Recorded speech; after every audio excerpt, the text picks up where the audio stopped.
Hello, Bonita. Welcome. Would you like to introduce yourself to the public? Yes, certainly, Pamela. Thank you so much. My name is Bonita Frazier, and I grew up in the Bronx, New York, what they call the South Bronx, I guess. I went to a Catholic school for elementary school because it was the best school in the neighborhood. I was not a Catholic. My parents weren't Catholic, but it was a wonderful experience on the one hand. It was a difficult experience on the other hand. I fell in love with Jesus and Mother Mary in that experience, but I had some difficult time with the nuns. And when I left Catholic school, I didn't want anything to do with organized religion again. So I went on to middle school, then I went on to high school, and then finally I went to college. I went to Boston University and majored in Spanish and art. After I graduated, I went to Europe. I was going to go to Europe with a friend who was Spanish, and she backed out at the last minute. And I had to decide, what am I going to do? Am I going to cancel the trip? And I didn't. I said, well, I'll go by myself. And I don't know where I got the chutzpah, but I just said, I'll go by myself. And my parents said, well, you need at least a reservation. You can't just go over there and have nowhere to stay. So I had one night's reservation on the right bank. And after that, I went to the left bank and I was sitting in a cafe trying to map out what my plan would be. And a guy came up to me and said, are you Bonnie Jones? I said, oh my gosh, yes, I am. How did you know? And he said, well, your friend of mine who was traveling in Europe at the time had told him to look out for me. And he happened to, recognize me by her description. And he took a hold of me, gave me a place to stay, etc. But my whole trip in Europe was like that. It was synergistic and meeting people that already knew who I was and that I was coming. And I really felt like I was watched over, very, very much so. I was able to secure a job in Paris with the World Veterans Federation, and I worked there for a year. And it was at that time that I met Malcolm X, who had just come back from Mecca, and he was coming through Paris. And some of the people I knew knew him and organized a little soiree, a little time for us to meet him. And we met him and we were able to ask questions. It was a wonderful, wonderful experience because he had just come from his conversion experience. And so he was a different person. He wasn't, he didn't hate white people like he had before. He saw all men and women as brothers and sisters. And it was a very beautiful thing. And we formed a committee there of African Americans in Paris and invited him back. And when we invited him back, they would not let him into the country. And about 2 months later, he was assassinated at the Audubon Ballroom. And we were just devastated. It's a terrible thing. Anyway, I left Paris after a year, and I went and worked at the United Nations with the United Nations Development Organization. And that was lots of fun being at the UN, met lots of interesting people. But I wasn't making any money. I think at the time I was making like $4,000 a year, which is unheard of nowadays. You couldn't live off of that in a month hardly. Um, my father said, well, why don't you go into education? Because you have your summers off and it'll be a great thing for you. So I took that advice and I went back to school and I got my certification and I started teaching school. But always in my heart, I left Catholic school and I left organized religion, but I had a yearning in my heart that I wanted to know who I was and why I was on the planet and what was the purpose of life anyway. And my a girlfriend and I used to talk about it. We'd say, we have a mission, we got to find our mission. And so this was a pressing question for me all along. And I started searching with different groups. I went to the Hare Krishna people. I sang Hare Krishna with them. I went to other groups, but nothing really touched me until, and this is much time later, after I had been married and I had two small children now. I was living in Richmond, Virginia, and I was very much into yoga. In fact, I was teaching yoga at the time, as well as teaching at the university there. I was teaching at Virginia Commonwealth University and also at Virginia Union University after that. And so anyway, I went to this New Age bookstore and I picked up this book, well, first of all, Autobiography of a Yogi. When I read that book by Paramahansa Yogananda, I said, oh, I got to find my teacher. I've got to find my teacher. He or she is out there somewhere. But then I picked up a book by Kasumi called the Aura, the Human Aura. And I put it on my bookshelf and I didn't touch it for maybe about, I don't know, 2 or 3 months. And then something impelled me to pick it up. And I picked it up and lo, I said, this is it. This is what I believe. I had believed that all of the religions in the world at the mystical level were the same, but at the base were different so that they could appeal to different races, different cultures, different groups of people.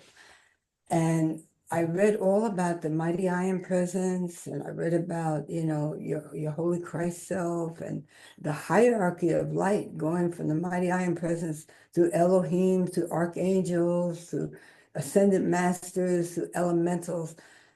And I said, wow, I believe this. This is it. I've got to find out about this. So I wrote away and asked to receive the pearls of wisdom. The pearls of wisdom are the dictations of these ascended masters. Ascended masters are really people like you and I. They're men and women from every culture, every race, who at one time or another said, who am I? Why am I here? What am I supposed to be doing?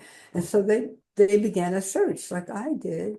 And they went through certain tests and trials and finding out who they were not.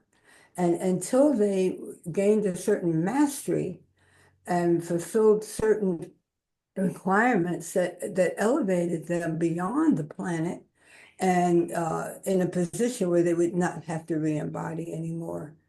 See, whether you believe in reincarnation or not, you have to put it on the shelf if you don't believe it. But think about this.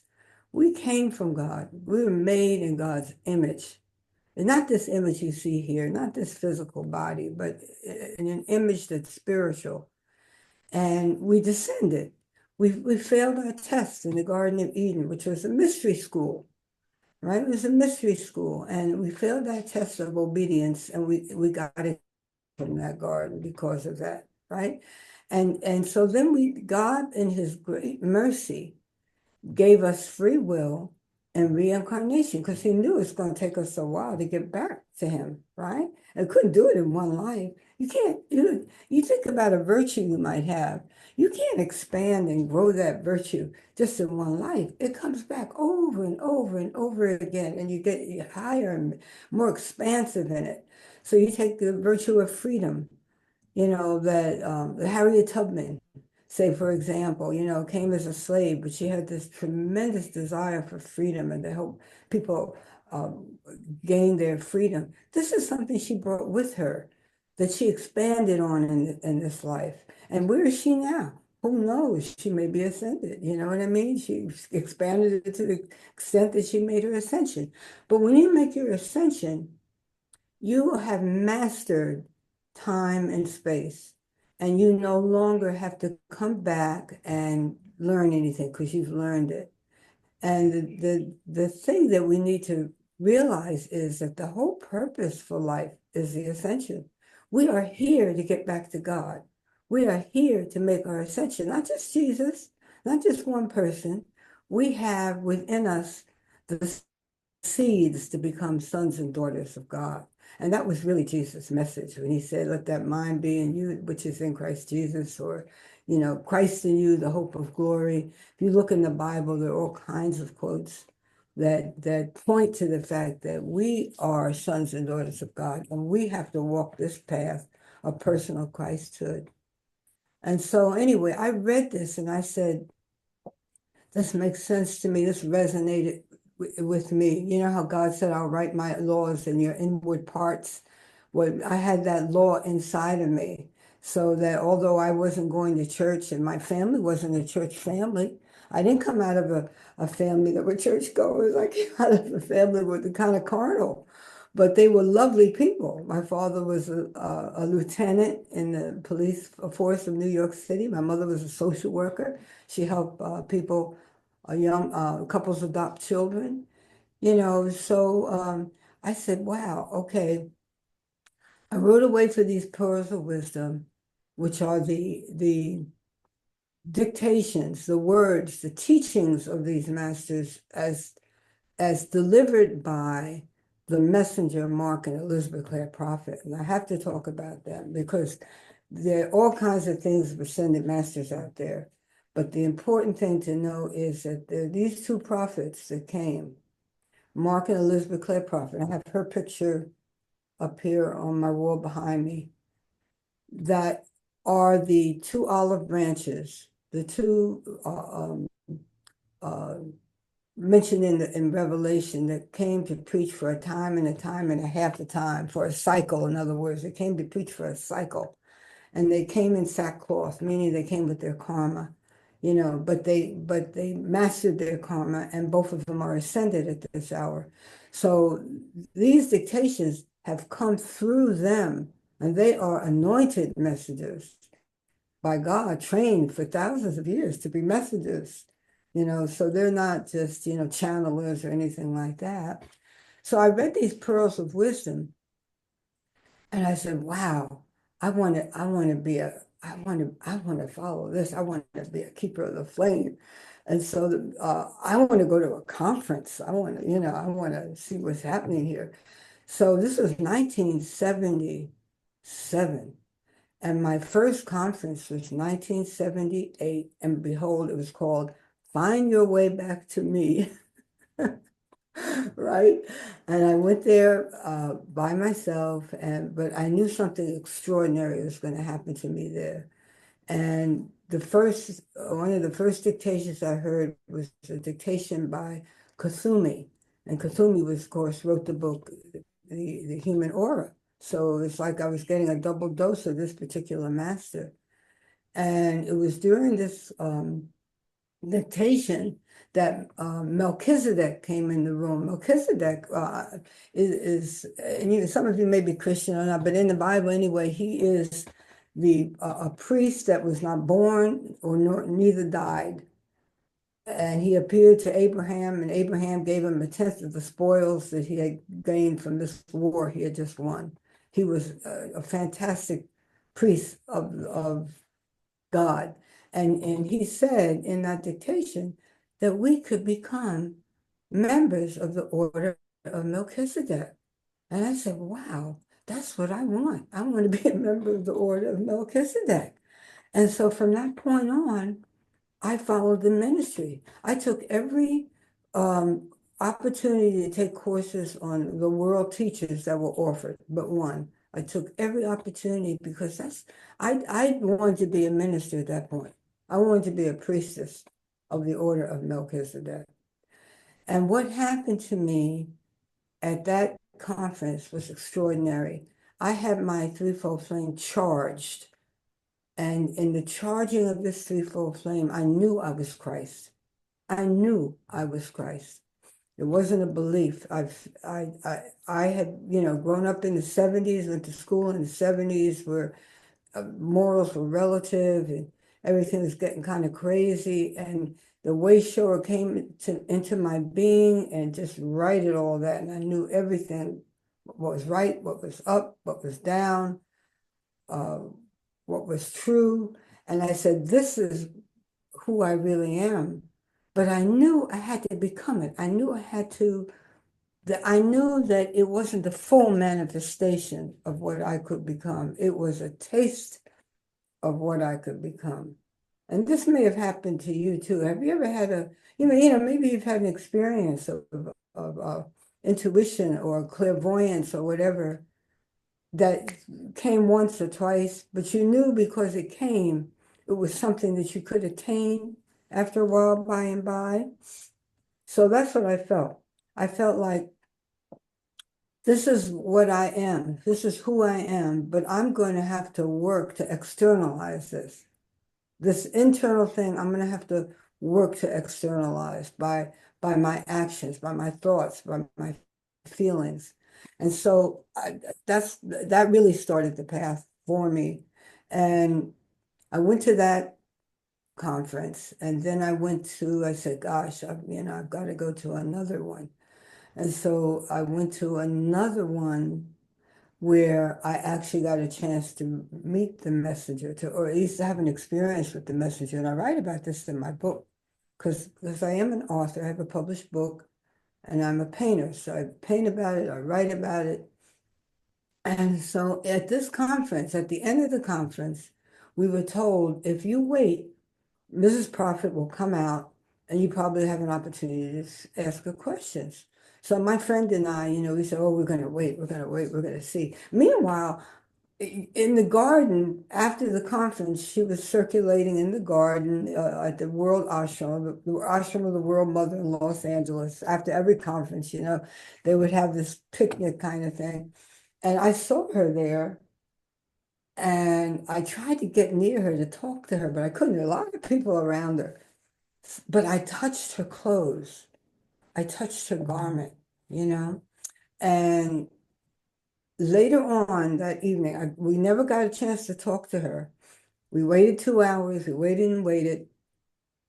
But later on that evening, I called my cousin. I said, well, this is over. I never got a chance to see Mrs. Prophet, talk to her, but come pick me up. And I was sitting on the curb waiting for him to pick me up.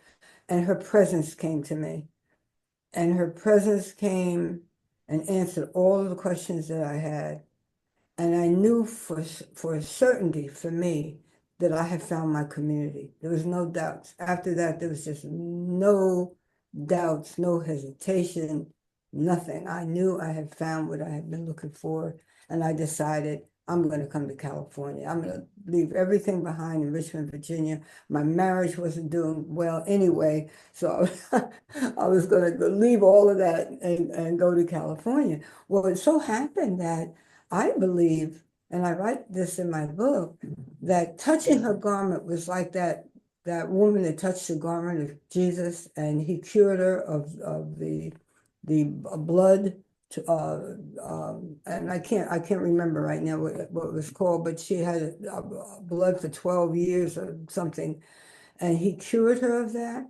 Well, I was cured of my attachment to this man I had married, which was a karmic marriage, but it was like magnetism. It was like, we would pull apart, and I would leave him and come back, and I would leave him again and come back. And it was like I was like couldn't get loose. Well, I got loose. She cut me loose. She cut me loose, and I said, "This is it. This is my community." And so I went back home. I packed up all of my things, and I drove to California. And my father helped me drive to California with the 2 children. Now I'm married now, and I'll tell you how I met my husband, because this is interesting too.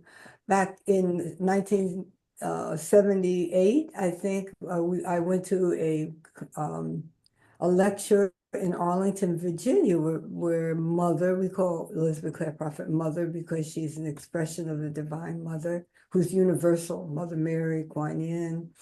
And she was there speaking. And at the end of the speech, I said, oh, I want to see her. I just hope I can see her. I hope I can see her. And I got on the elevator to go down and get my car. And the door opened and she walked in. And it was right there. And I said, oh my God. I couldn't say anything. I just smiled. I was just overjoyed. Well, I got off to get my car, and her elevator went up, and my husband to be got on. And so she saw both of us in the space of a couple of seconds. And she told him later, he got on, and he went up with her and had a conference with her. And she told him, don't get married. There's somebody coming along that's going to be very helpful to you. And so he had another friend that he potentially, may have married, and he didn't get married. And he was wondering, oh, who is this? Who is this? Meanwhile, before I go to California, I'm still in Richmond. I decide I need to meet some of these people because I had been decreeing, and I have to tell you about decrees. I had been decreeing by myself. Decrees are prayers that you say aloud. And the reason you say them aloud is because we're in a very dark time. The Indian culture calls it the Kali Yuga. We're in a dark time. And so the most effective way to cut through the energy and to reach God is through prayers that are said aloud.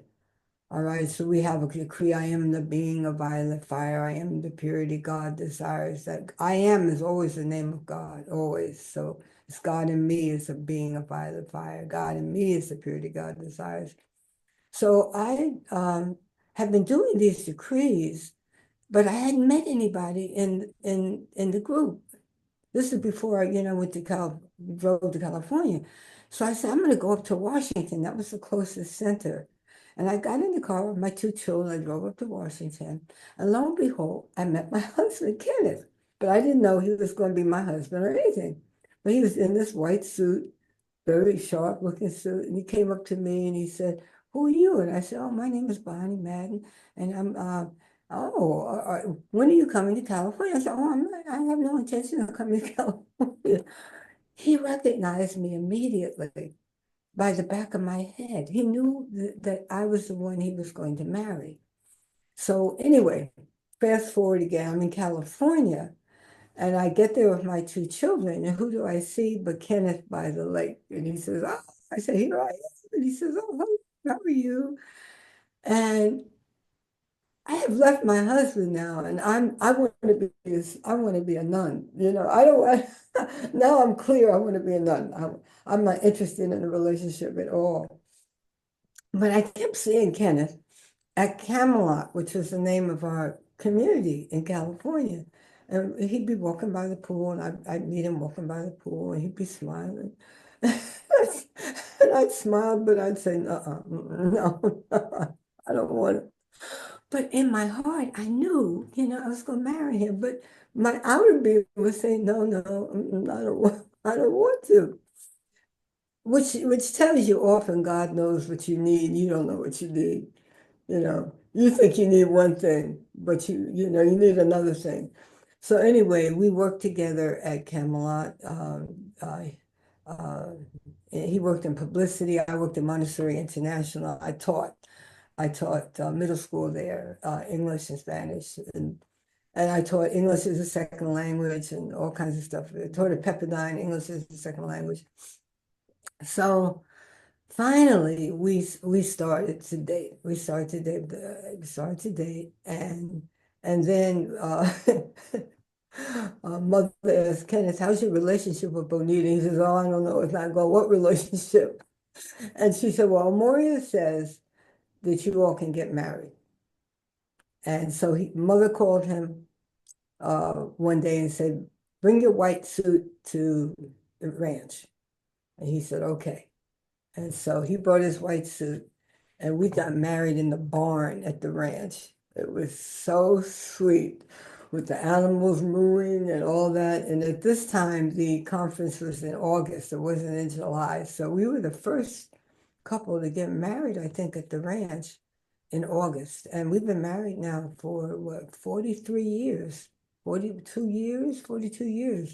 And both of us have been in the teachings for like almost 50 years. And we've had this wonderful, wonderful mission together, as ministers and as teaching and training ministers and teaching people how to teach the teachings. It's just been wonderful. Regional ministers, just wonderful, just wonderful. So when people ask me, about twin flames and soulmates and what I should be doing and what is my mission, I say, seek ye first the kingdom of heaven and its righteousness, and all else will be added unto you.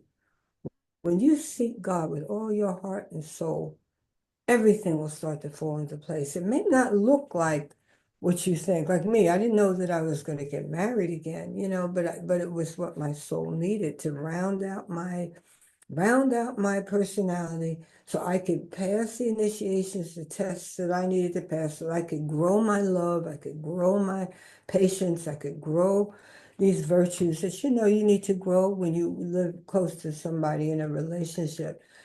That's from the ascension. It's all grist for the mill of the ascension. And that's the beautiful thing. And it's not easy. I when I was teaching school, public school, I went through the trial by fire, I have to tell you, because I was used to Catholic school where we had 50 in a class, everything was quiet, because you better be quiet, because those nuns would throw a book at you. So, but here I am now, 2000, I'm in a public school in Maryland. Oh my gosh. It was one of the hardest things I ever did. It's like roping in wild horses. And every day was like going to war. I had to put on all kinds of spiritual armor. And I realized, in thinking about this experience afterward, that I was encountering a lot of myself. I was encountering my own rebellion, my rebellion that I was seeing.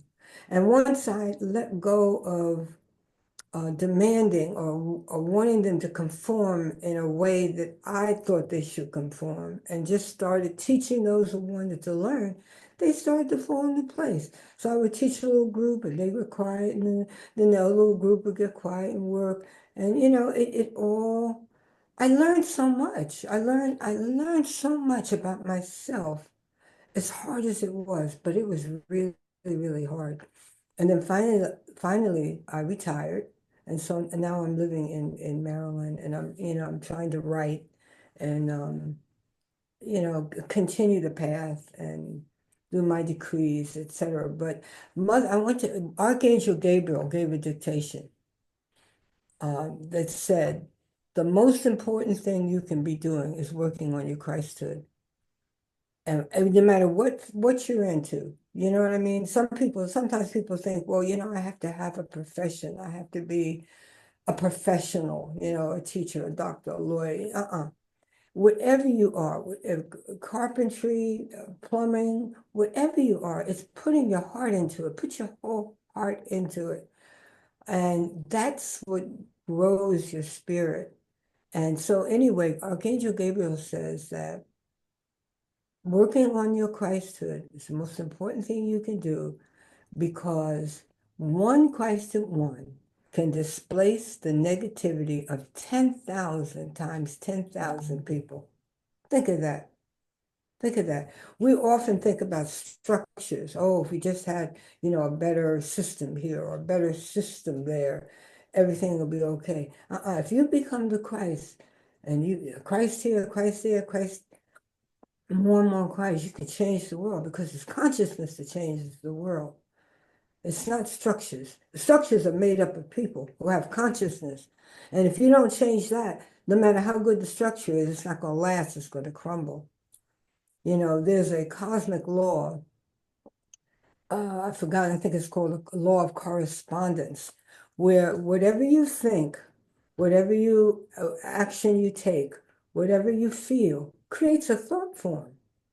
you know, and that thought form goes all around the world, attracting a similar energy until it comes all the way back in a circle to you. And that's what karma is, right? It's the law of the circle.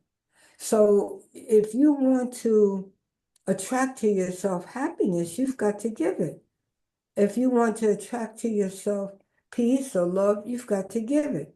Because if you, if you say an angry person, you're creating a very ugly thought form that goes around the world, collects more of itself, comes back at your doorstep, and then you have an accident, or something terrible happens in your life, but you created it, because God made us as co-creators. We are co-creators with God.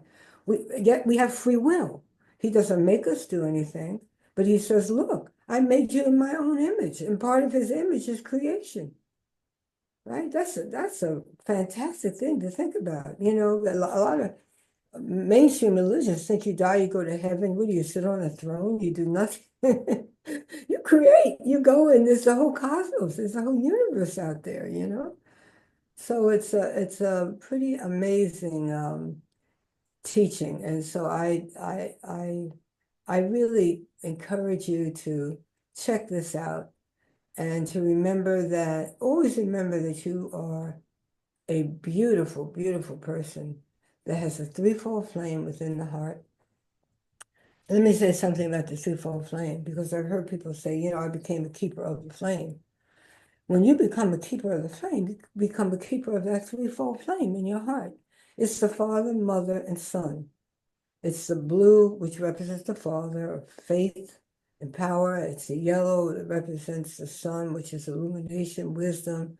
And it's the pink that represents the Holy Spirit, which is love and charity. And that flame has to be nurtured. And the way you nurture it is to put attention on it. You put attention on it and you love it and you respect it, not only in yourself, but in other people. And then it starts to grow. And then you can do decrees to balance it, right? Because sometimes you have too much of one thing, you know, you have too much power, you come off kind of harsh. If you have too much love and not enough power, you come off kind of mushy. You know, you need the balance of the threefold flame. And when you have that balance enough, then it begins to spin, right? It begins to spin and you begin to go through the resurrection. And that's the path of personal Christhood, where you go through, um, um, I've forgotten the first one is the one before the crucifixion is the one where Jesus went up on the mount and his body became full of light. uh, that means that master's aura becomes congruent with your own, and your human self is displaced by your divine self. And this happens, of course, every day, you know, but it happens in a big way with this initiation. And then after that initiation, you go through the crucifixion. And the crucifixion is not being nailed to the cross. In our times, the crucifixion is a very intense, personal, difficult experience. It could be a betrayal. You know, I remember when I worked at Virginia Commonwealth University, a professor there gave me a beautiful example of a crucifixion. This man was the head of the department, and something happened, and he got slandered. I mean, he got slandered something, but he never said a word. And he never retired. He never left. He came back at a lower level, not the chairman, and just worked with the students. And I said, wow. I said, that's an example of a crucifixion. A person went through personal betrayal and a very intense, difficult situation, but went through it and gained a certain mastery and a certain love that you know, for the students, that was just came out of him as a result of that. So that's the crucifixion. It's an intense personal experience. It could be a trail, it could be a disease, something like that, but it's the thing that gives you the Christ consciousness. So it's not negative. It's the thing that takes you to your Christhood. And from there, you have the resurrection, and then you have the ascension. And of course, the masters tell us that we ascend a little bit every day. But then, you know, you have the big thing at the end. But it's every day we go through these things. So I wanted to tell you that this is so important. And no matter what you've done in your life, you know, you may think, oh, well, you know, I've done this and that, and I'm not worthy, but you are worthy because you have God in you. You have the threefold flame within your heart. You have the potential to be a son or daughter of God, so you are worthy. So begin the path wherever you are, and certainly look up tsl.org, you know, to get more information about what decrees are, how to decree, how to get tapes on decrees, to hear it. You know, it's good to, excuse me, to hear it, to practice it. And if you're in the Washington area, please do contact us through washdctc.org. We just bought a beautiful piece of land, 25 acres in Bowie, and we invite you to come and learn more about these magnificent teachers. I mean, they've changed. I don't know where I'd be without them, frankly. So that's about it, unless you have questions for me, Pamela. That was very thorough. Just thank you. Um, can't really think of anything else. Is there any last thing you want to say to the public? Just anything else? Forgiveness. Yeah, I like to speak on forgiveness. We have to forgive. Forgiveness will free us and free the person that you forgive. And if you find it hard to forgive, here's a little clue. When we cycled down from the mighty iron presence into form, time, and space, we created negative karma, negative energy, which accrued to us as what we call in our teachings a dweller on the threshold. And you might recognize that concept when you think about Dr. Jekyll and Mr. Hyde, where one was the good doctor on the one hand, but then turned into the monster on the other hand. Well, we all have this monster kind of in us that we've created by our negative thoughts, our negative energy, our negative ideas, feelings, etc. And so if you find it hard to forgive somebody, remember that they have the threefold flame within their heart, but they also have this negative energy. And you can love the threefold flame. You can forgive the soul. You can forgive the soul, and you could call for God's judgment on the negative, on the dweller, on the threshold. All right. And that was Mrs. Prophet's teaching once when somebody came to her about, my husband abused my child terribly, sexually abused my child. I just can't forgive them. How do I forgive them? And she gave the teaching that you forgive the soul, but you call God's judgment on the dark part, on the dwell, on the threshold. So that frees that person. That frees you. Forgiveness frees you, and it frees the person. And it's really the only way you can move on. It's the only way you can expand that love flame in your heart. You've got to forgive. And you've got to say it. I found in myself that it's not enough just to think it. If something happens, I say hello to somebody and they ignore me. I have to say out loud, I forgive you to myself, not for them to hear, but I forgive you, because we take in these hurts. And we don't have to take them in if we let them go. And part of letting them go is voicing them. And that's why you go to counselors, right? You go to counselors, psychiatrists, psychologists, psychotherapists. My husband's a psychotherapist, to talk about things, because when you talk about it, it loses its power. It doesn't affect you the way it would if you just kept it inside and you didn't talk about it. And that's why the Catholic Church has confession. That's a very healthy thing, to be able to do that. So I think that's the last thing I want to say. Forgiveness. I can't think of anything else to say. One more thing, maybe. Mohammed Lanello, Mark Prophet said this, and Muhammad Ali said this. He said, live each day as if it were your last, because one day it will be your last. That's what Muhammad Ali said. And Mark Prophet said similar thing. Live each day as if it were your last, because it may be your last. And if you do that, you think about that, you won't sweat the small stuff. You just won't. If you thought that this was the last day that you had, you would tell people. If you love somebody, you would tell them you loved them. You know, if you didn't have clarity and communication with someone, you would call them and say, "Hey, did you? I heard you say this. Did you really mean this?" Or you try to get the deck cleared, wouldn't you? You wouldn't hold back. You wouldn't hold back in your compliments. You wouldn't hold back in things that would uplift people. You would be more ready to forgive. You know, so that I think you wouldn't sweat the small stuff. You let it go, you know, and I think that's the way we have to live, and we're much happier that way. Yeah. Thank you. Thank you very, very much.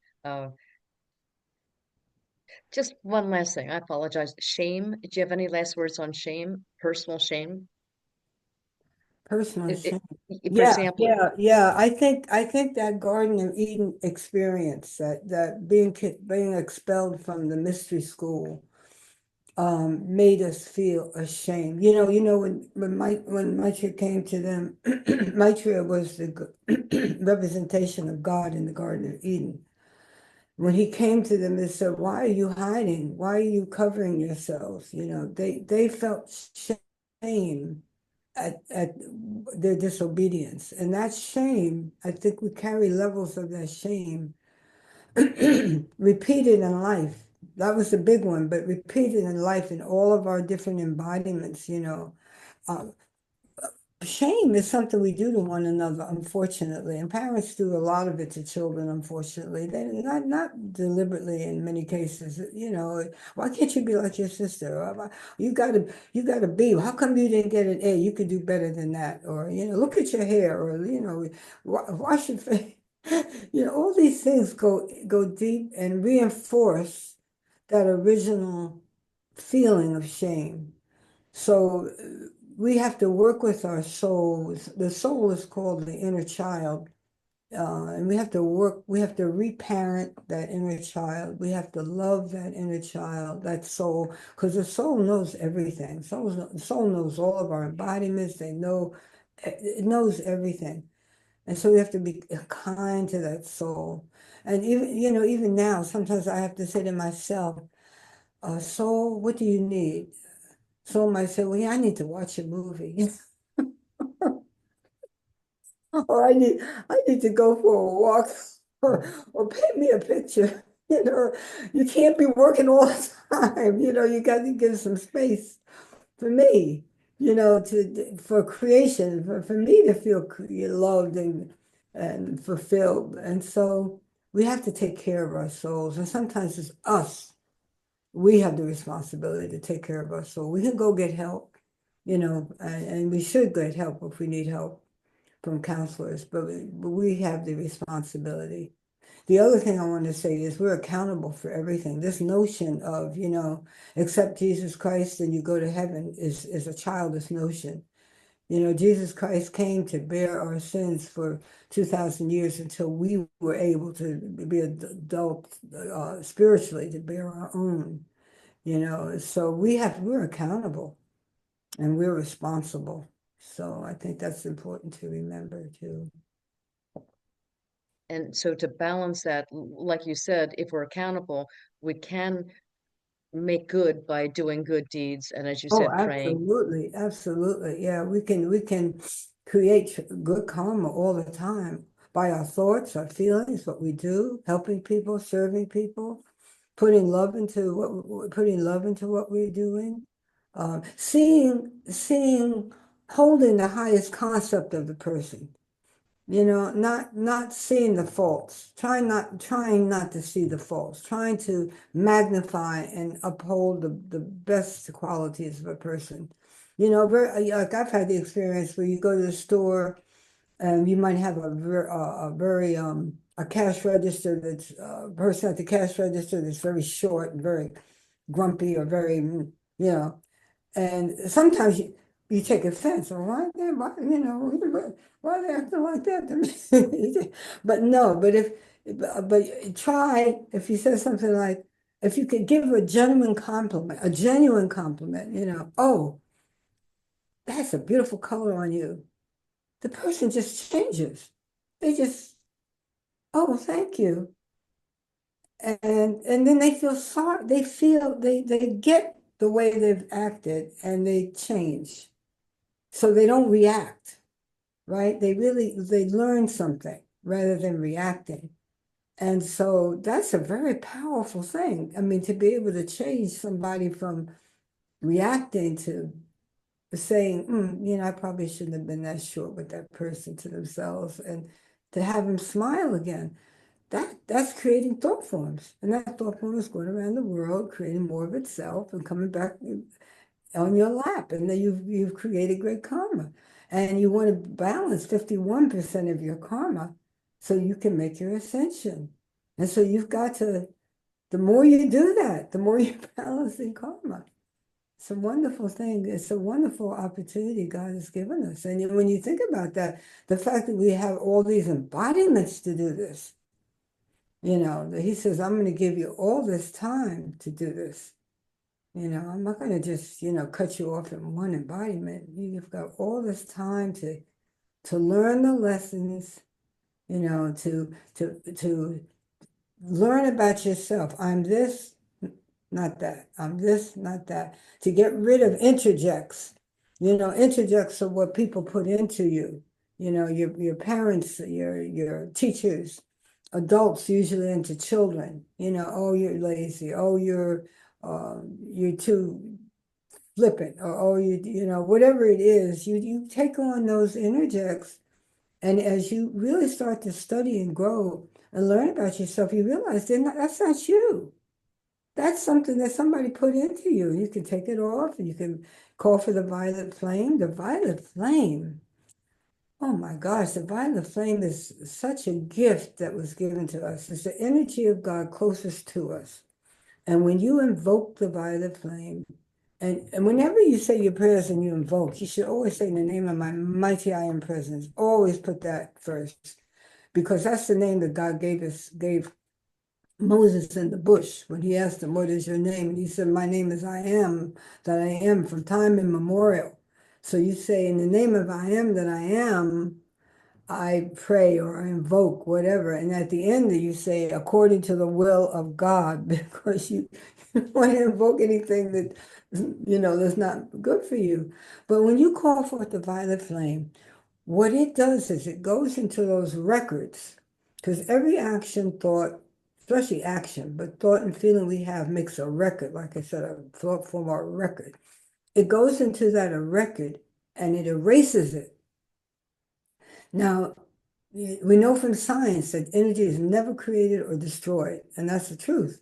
And so that energy that was locked up in that record is now freed for you to use Mhm. on a project, in a marriage, in a relationship, in whatever, for the good of God. So that energy doesn't go somewhere.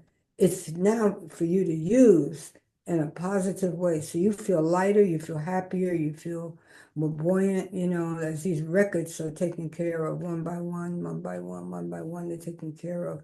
And you can do this for yourself. You can do this for your family. You can do it for a nation. You can do it for the world. The world is a world of violet fire. The world is the purity God desires. You can put that light of that violet flame energy anywhere you want and use it that way. And so all of our decrees are like that. The blue decrees, which are for power and for protection, you can put anywhere. The yellow decrees are for illumination. You can put those anywhere in your brain. Like if you're forgetting, like I am, my mind is the mind of, you can put it. So if you notice on the causal body, this causal body are Can't see it. spheres, and they're different colors. This causal body are spheres. They look like rings, but they're spheres and they're different colors. Well, each color is a representative, an attribute of God.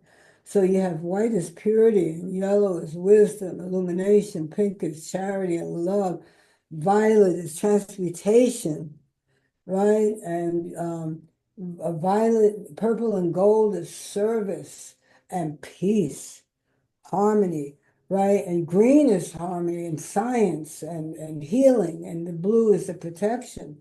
And so we can call forth these decrees and rays come out and affect change in those areas that you call it forth. And so this is just a picture of who you are. When God created you in his own image, this is the image, the causal body, right? And this is the Holy Spirit, and this is the Holy Christ self. We came from here down to here, where the soul is, right? In time and space. And we have a mental body, a memory body, an emotional body, and a physical body to use in time and space. We want to go back up here through the Christ consciousness to the I am presence. So when Jesus says, nobody goes to the Father but by me, he means by the Christ. You've got to go through the Son of God, the Christ, to get back to the Father. And so this is a magnificent picture of a journey, actually, of a descent and then of an ascent. Yeah. Mhm. And that ascent is the ascension. That ascent is the ascension. Yes, yes. The ascension in Well, God. just one last thing. You mentioned balancing 51%. What happens to the rest of it? Oh, okay. Well, it used to be in times of old that you had to balance 100% of your karma, which is very, very difficult. But then Saint Germain came with a dispensation that we could make our ascension with 51% of our karma balance. Of course, we should strive for 100%. Even now, we should strive for 100%. But you would balance the remaining of your karma on from the ascended state.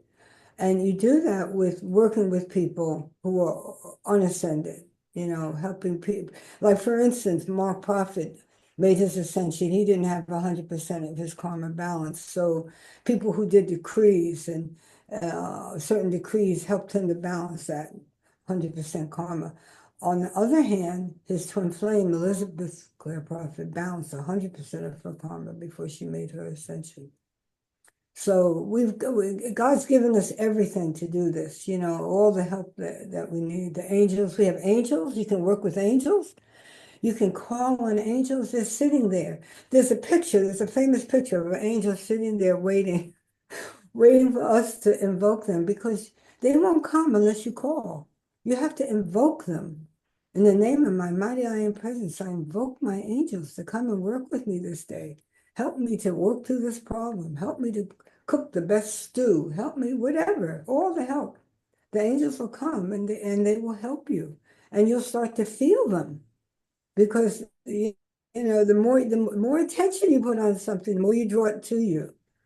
So somebody asked me once, how do I get the Holy Spirit? How do I get? I said, start talking to the Holy Spirit. You gotta talk as if these people are real. They are real. They are real. So you talk to them. Holy Spirit, I want this gift. Help me to get this gift. And you talk to them. Good morning, Holy Spirit. Benny Hinn, a famous preacher, has a book called Good Morning, Holy Spirit, where he said, so wherever you put your attention, there flows the energy, and the energy flows back to you. So you have to be careful too about where you put your attention. Yeah. So I wish you Godspeed in your journey, and you will be victorious by God's grace. Thank you very much, Bonita. God bless you. Yes, God bless you too. Thank you, Pamela, for the opportunity.